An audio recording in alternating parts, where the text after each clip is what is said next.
For the latest in strategic affairs, subscribe to our YouTube channel. Click the bell icon for updates.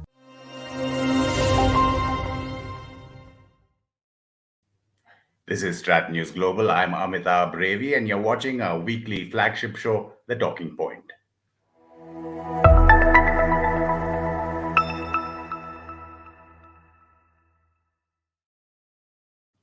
A warm welcome to all our viewers, no matter where you're joining us from and what time it is, wherever you are. And also welcome to those viewers who'll pick up the stream later on YouTube.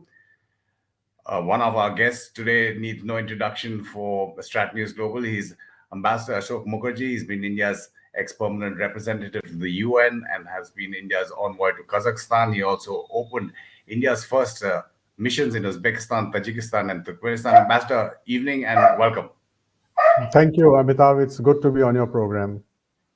Pleasure, sir. And also, it's a great pleasure to introduce for the first time on our platform, we have Samantha Custer. She's the director of policy analysis and the co-author of the AidData report, Corridors of Power, How Beijing Uses Ties to Exert Influence Along the Silk Road. Samantha, welcome, and thank you for your time early in Virginia. Thank you, my pleasure. Nice to be here. Ambassador, just looking at Central Asia, and there's been such a spurt in momentum of at least high-level meetings in or involving India. November, the NSAs of 7 countries. Now, the foreign ministers meeting of all 5 Central Asian committees for the dialogue on the weekend. And we do believe there's an invite to all the heads of state as well for Republic Day, though that's not been made official. This sudden spurt, of course, is good, but you attribute it to something? Well, I think that immediately the provocation may be a focus on Central Asia as a region after what happened in Afghanistan in the middle of August with the takeover by the Taliban. But I think that when you look at the points to be raised and discussed in these in the meetings, then this process actually goes back to at least, as far as India is concerned, 2015 July. Because that's the year in which Prime Minister Modi made this visit to all 5 Central Asian states. And of course, there was a gap, a lull in implementing the outcomes for a couple of years. But from 2019 January, the India-Central Asia dialogue has been in place. And this is the 3rd edition of the dialogue, which will take place over this weekend in New Delhi. So I think that the fact that this meeting is taking place is part of a larger process. That's how I see it. Absolutely. Samantha, I mean, the report has come out again, coincidentally, at this time where India is upping its game, so to speak, at least top level diplomatically in Central Asia. But some of the key points in terms of when you look at it overall, and I do know it's Central and South Asia, but as we were speaking offline, we'll probably need to have another discussion just on South Asia or just on Pakistan and CPEC if you're looking at China. But this $127 billion spent by China over 2 decades. I mean, you're juxtaposing in your report looking at history and contemporary dynamics, right? Absolutely. I think, Amitabh, what is striking to me about China's engagement in Central Asia is this is not a new phenomenon. We looked at China's financial spending from 2000 to 2017, so an 18-year period, substantially focused on Kazakhstan, received over $33 billion of assistance from China during this period, primarily focused on infrastructure, but also humanitarian assistance. But what's interesting, too, is that China is not only investing in countries, but investing in a certain strategic subset of communities. If you take, for example, in Turkmenistan, a single province, Mary province, alone attracted $8 billion from Beijing. Kazakhstan's Atirau district attracted $5 billion. So I think what's striking about China's engagement in Central Asia is the size, the volume of this assistance, but also its duration over time. Size, volume, Ambassador, you were talking about India's role. The links, of course, go back not just to contemporary history, but in terms of outcomes, what do you see or what should India be aiming for in Central Asia? Well, I don't think India would be in competition with China in Central Asia in terms of the investments and volumes, because of the geographical fact that China and Central Asia are contiguous, and India and Central Asia are divided by the high mountains. So there will be different approaches. But having said that, I think there are two areas in which India has a first mover advantage, if I may call it that, with Central Asia, and this is in human resource development. Central Asia became part of India's Technical Assistance Program for Human Resource Development from 1993 onwards, which is quite some time ago. And literally thousands of Central Asians have actually been trained in India and have gone back into their economies and their societies with this background. So that's one advantage. The second is an issue which came a bit late onto the table, and that is connectivity. Of course, it started in 2002, 2003 with the conceptualization of the International North-South Transport Corridor. But in the last 5 years, there have been spurs linking this North-South corridor with Central Asia through the Ashgabat Agreement. So I think that today India looks at Central Asia through the prism of connectivity. And there has been a recent meeting of India and Iran and Uzbekistan on the Chabahar port project. So this, I hope and I think, would move independently of whatever China is doing with its east-west connectivity, because India is looking at north-south connectivity. So the two are different. I'll get to your thoughts, Ambassador, on connectivity a little bit more. Samantha, you were mentioning two districts in two different countries which are getting the bulk of Chinese aid, but the geostrategic priorities of China, how deep or wide? I mean, intuitively or analytically or even journalistically, we know, but you've put together data to show that, right? Absolutely. I think what's striking to me, I mentioned earlier the volume of China's assistance, but when we actually look at where it's distributed, we find that 62% of all of China's financial spending during this period went to just 25 provinces, and 41% of it went to 25 districts. So what I take that to mean is that China is focused particularly on cultivating narrow but deep corridors of power. And they tend to prioritize districts and provinces that have proximity to natural gas pipelines that are highly populous, good markets for Chinese goods, services, and capital, as well as being close to strategic transportation corridors, whether those are overland or maritime. So definitely they're very much thinking about energy security, economic advancement, and the like. But I also think, in addition to all of those economic ties that we focused on, to pick up on the ambassador's comments, China is also really investing in social ties as well. In terms of human resource development, China has doubled down on providing scholarships to Central Asian students to study in China, highly generous in terms of per capita spending. It has invested substantially in building Confucius Institutes in classrooms to promote Mandarin language and culture.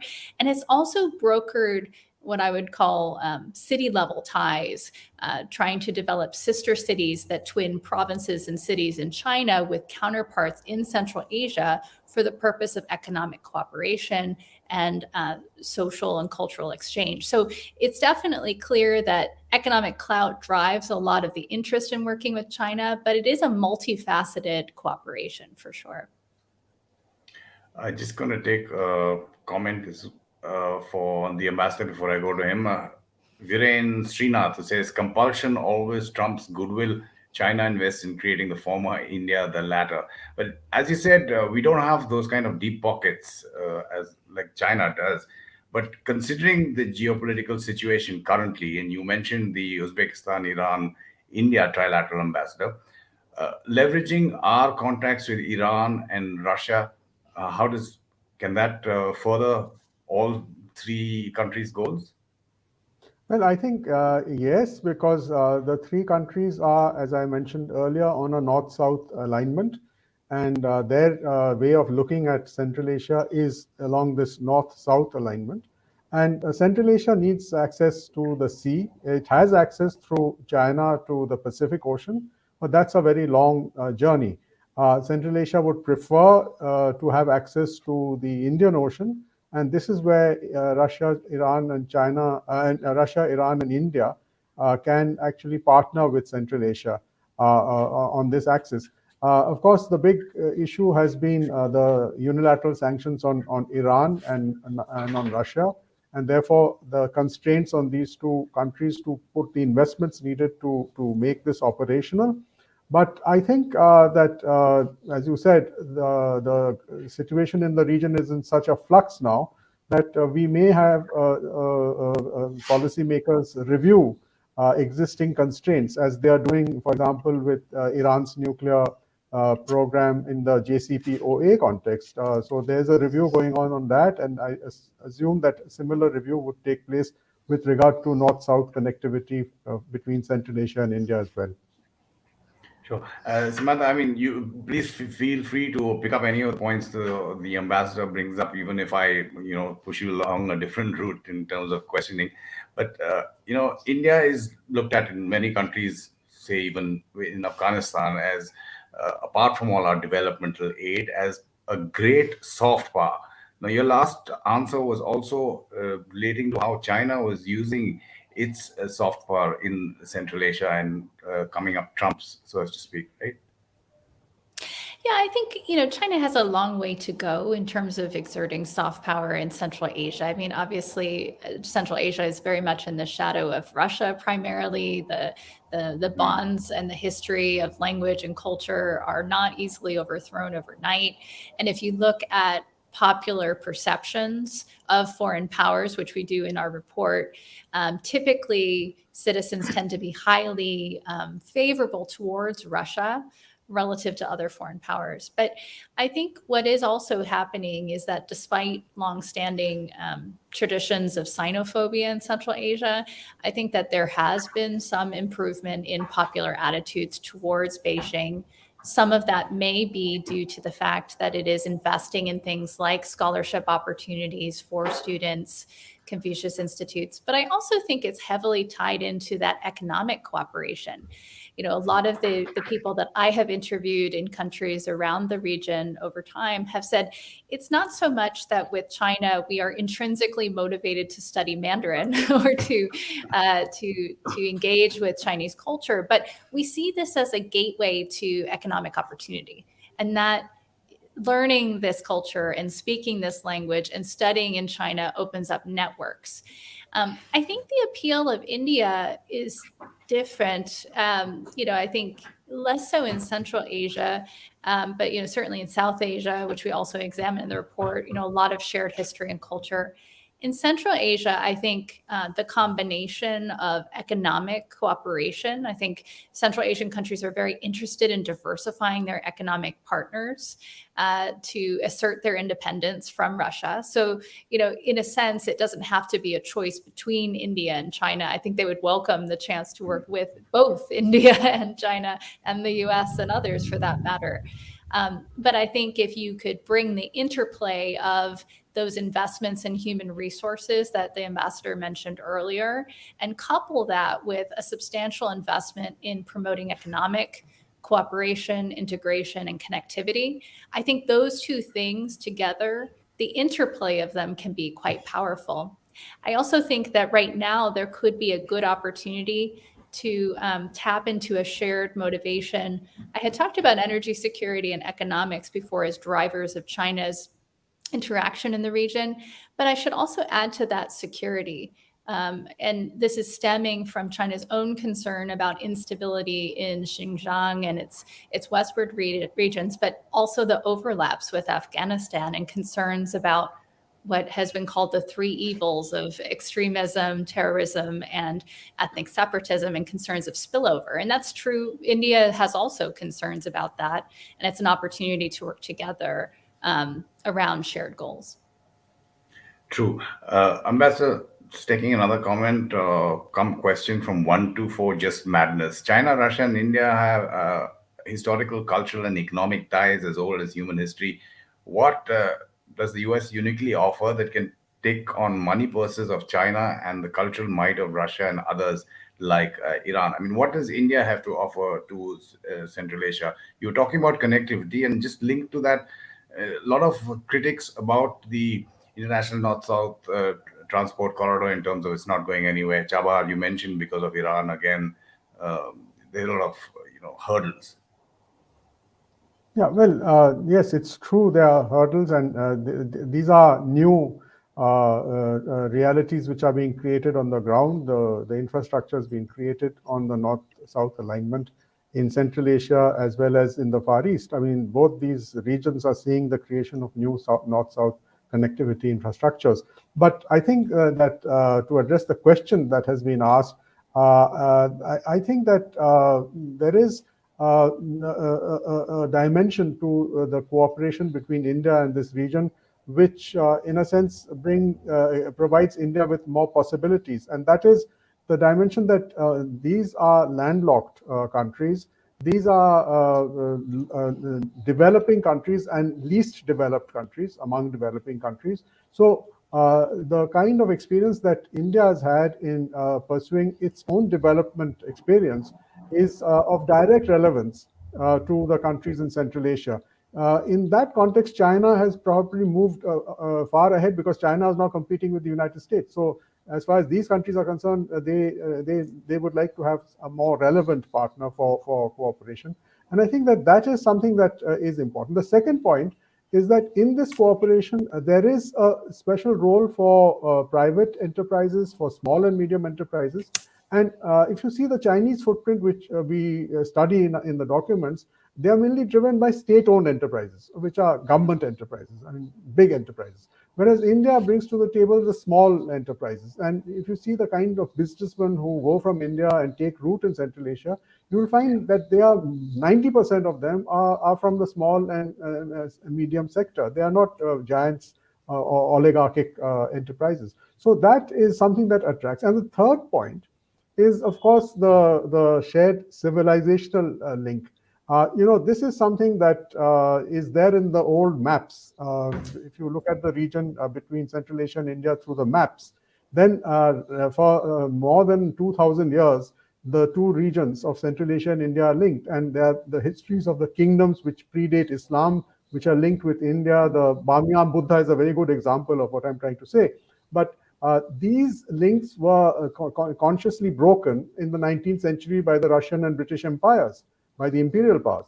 And now in the 21st century, the attempt is to rediscover each other using the shared historical and civilizational linkage.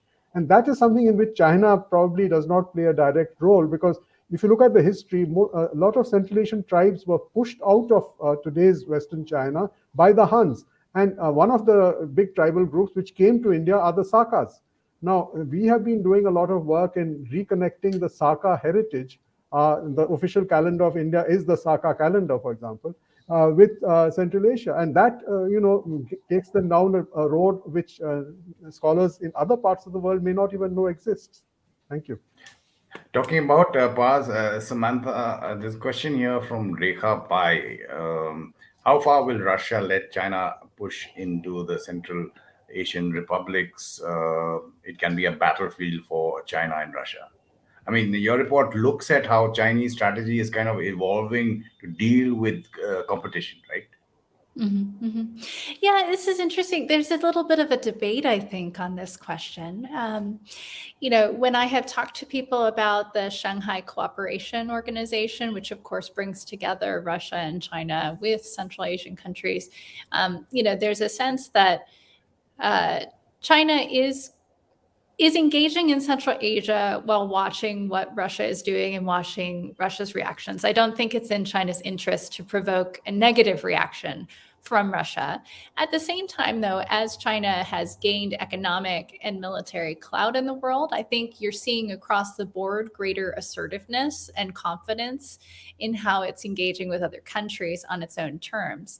So I think that in the future, I think the easiest path for China is to engage on the economic cooperation front. I think traditionally Russia has, tried to carve out a space for itself on security cooperation and kind of ceded ground to China to engage on the economic dimension, because Moscow can't really keep up with China in terms of the volume of what it does.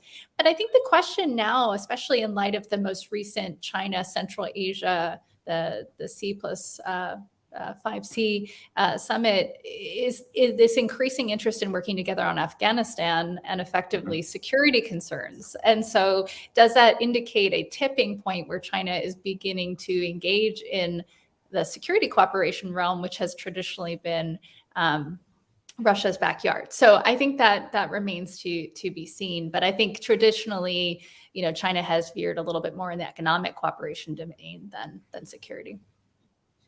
Since we have a couple of times, Ambassador, touched upon Afghanistan, and a lot of analysts, say that the increased focus across the globe in Central Asia is because of what's happening in Afghanistan. How would you see the US's role? I mean, I'm not saying that they were not involved in Central Asia, but their need for over-the-horizon bases or actual bases in Central Asia, there's a lot of talk about that, and President Putin weighed in on that as well. The American presence in Central Asia, Ambassador. Well, the American presence in Central Asia is from March 1992, and I remember when the first embassies were set up by taking them away from Africa, most of them, and bringing them to Central Asia. But today, the American presence has gone through an up and down road, if I may call it that. There was a lot of involvement in the early years, and then with the growth of Turkey and Turkish influence in Central Asia, I think most other countries took a lower profile. But with Turkey's own shift to becoming a member of the European Union, that sort of allowed countries to come back. But after 2001, the international presence has been driven by security. The global war on terror, as it was called, brought different players, and Central Asia, I think, responded to this in two different ways. One, of course, you remember the northern supply network for NATO, which came through Uzbekistan up to 2005, I think, and then that was closed. And then through the Shanghai Cooperation Organization, which has a regional center for countering terrorism in Tashkent. So the Central Asians have looked at the United States through the prism of initially of getting economic relations and strong economic relations. I think that has waned, and today it is dominated by the security dimension, and of course by energy. Energy, of course, is not spread over all the 5 Central Asian states. It's basically Kazakhstan and probably Turkmenistan, which will be the front runners in cooperating with the United States. Chevron of the United States has a stranglehold on the Caspian Sea oil reserves of Kazakhstan, for example. So it goes sector by sector. But as an across-the-board presence, the United States is popular, as it is in most parts of the world, because of its of the English language, of the kind of opportunities it provides within the US for people who come from other parts of the world. But in terms of the presence of the United States in Central Asia, from what I know and what I've seen in my own life, it is definitely not of the same level as, say, that of Russia and now China.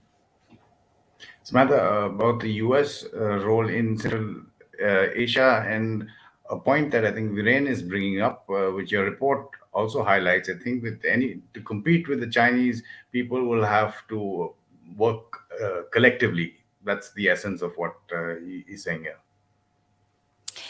That's an interesting question. I think that the U.S. has increasingly been thinking about cooperation with its allies under the administration of President Joseph Biden. And I think there's a renewed focus, particularly on cooperation with other democratic allies, in Central Asia, that could be India, it could be the UK, others.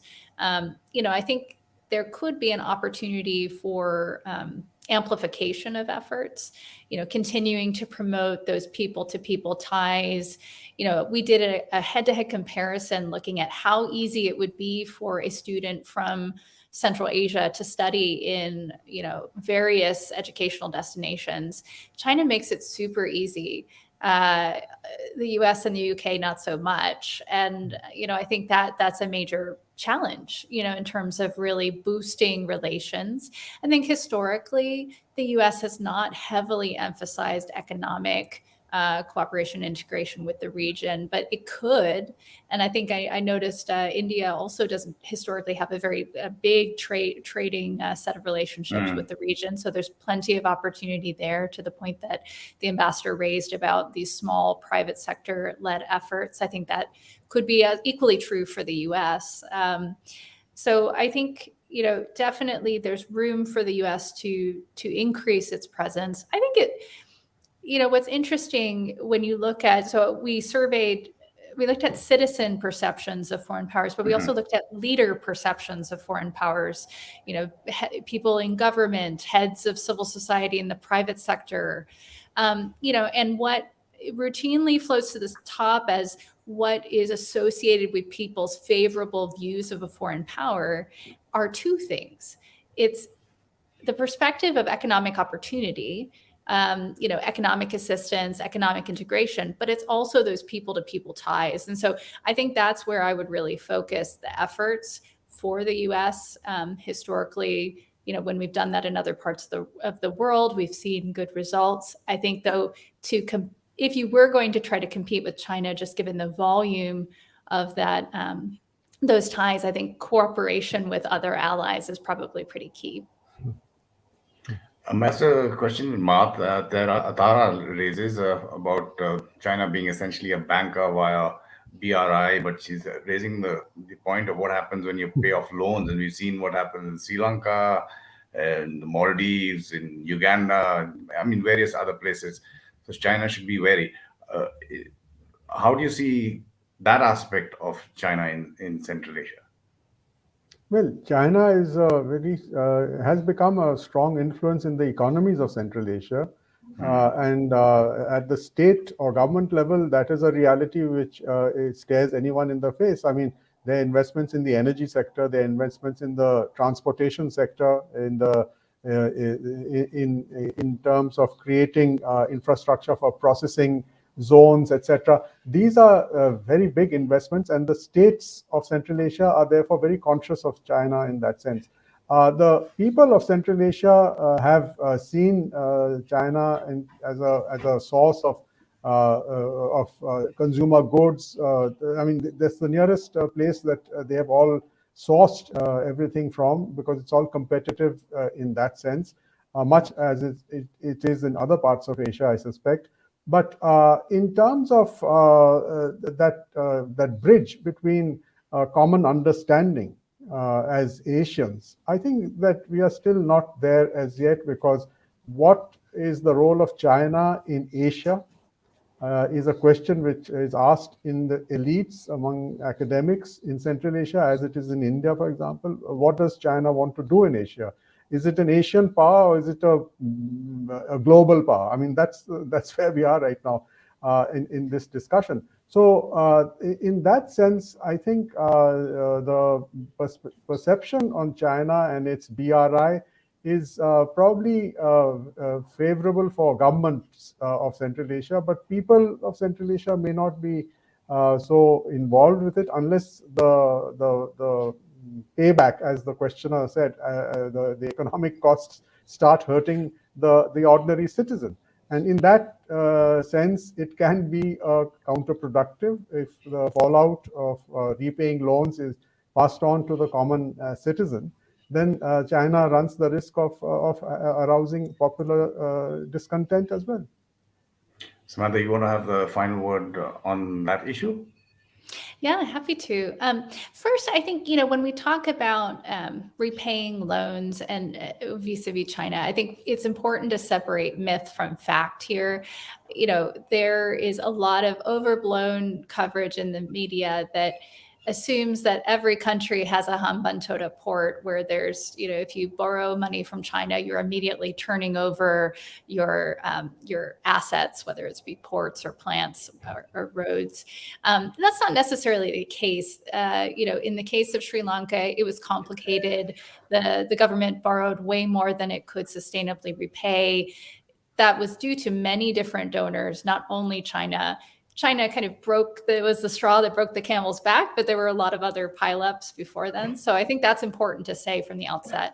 I think, too, China is learning from this. It does not want another Hambantota port debacle. That was very much not helping its broader national interests, as much as there was a lot of skepticism about China trying to extract that port. From the public relations perspective, it really hurt its reputation. And so what you see now is actually China taking a few different steps.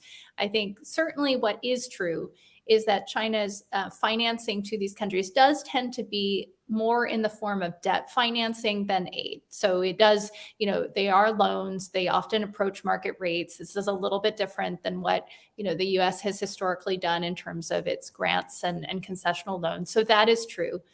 And I think the scale of China's lending and the fact that it often will not place a cap. So if you look at an international finance institution like the World Bank, which lends to developing countries, it's very much concerned about debt sustainability, not lending beyond what a country can repay. China doesn't impose that same set of standards. But China, it's not in its interest to lend to countries that are not able to repay. And what you see is a spate of renegotiating the terms of debt quite frequently now. You also see, in terms of other pushback that China is getting, it's not just about the terms of this lending and its opacity, which is certainly a challenge. But also it goes through this practice of what we term circular lending, where traditionally China's projects, they have financing from Beijing, but that financing is used to procure Chinese firms to implement the projects, Chinese suppliers and goods. So the running kind of joke is that, well, the money never actually leaves China, and so it's fairly risk mitigated. But China is changing tacks because, in places like Kazakhstan or others where you've seen a lot of public unrest against Chinese projects, a lot of this is around the use of Chinese labor. And what's interesting, if you look at the most recent China and Central Asia summit, the foreign minister really emphasized we're going to double down on something called Luban workshops, which are essentially a partnership between Chinese higher education institutions, Chinese firms, and local host institutions in other countries to deliver vocational training to local workforces to have them work on BRI projects. And it's an elegant sidestep to criticism, right? Because you can say, well, we're working with local workforces now, but those local workforces have been trained up in Chinese technology standards and systems. And so you've created a built-in market for your future goods and services while sidestepping criticism. I think the thing that China says it's also trying to do is address some of the environmental concerns, which I know has come up in places like Kyrgyzstan with mining considerations. I think that they have farther to go yet on that, but they are talking a big game about trying to make improvements on that score. Samantha, Custer, thank you for sharing your report and your insights, and let one of our viewers thank you as well. Prakhar, who says, thanks, StratNewsGlobal. I've got my UPSC mains. Samantha, the UPSC is India's premier examination for administrator, for bureaucrats, for the Foreign Service. And these debates really helped me make important arguments on contemporary events in the globe. So he's thanking you. We were talking about students offline and online. Thanks, Samantha, so much. And Ambassador, there's one also for you, if I can just find it here. This is for your last answer. Tara says, thank you for your answer, Ambassador Mukherjee. So true. Thanks for your time as well, Ambassador Mukherjee. Thank you, Samantha. Nice to see you. Thank you, Amitabh. Thank you. And just a reminder to our viewers, if you don't subscribe to our YouTube channel, do help us raise our numbers. We are almost reaching that 100,000 mark. If you already do subscribe, help us gain more numbers by spreading the word to your friends and family as well as your professional circle. This is the Talking Point on Strat News Global. I'm Amitabh Revi.